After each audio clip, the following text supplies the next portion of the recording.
নিমগ্ন দুপুর, টিনের চালে বৃষ্টির শব্দ টাপুর টুপুর। উত্তরের খোলা জানালা দিয়ে বাতাসে ভেসে আসছে তোমার চুলের গন্ধ। একটা কাক দূরের মগডালে বসে ভিজছে।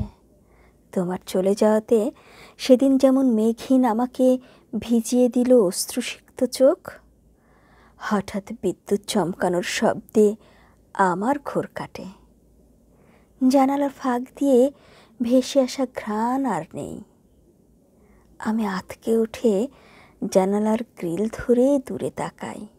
দেখি কচুরিপানা ভর্তি পুকুর থেকে কই মাছ উঠে আসছে স্রোতের বিপরীতে উঠোনে।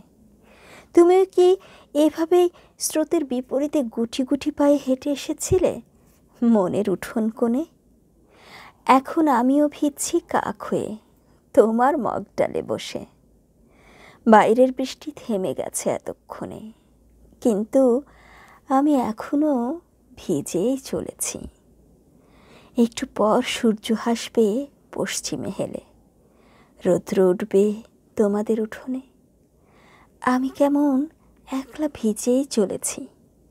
আমার ভেতরের কাক কখনোই রৌদ্রের হয়ে ওঠে না।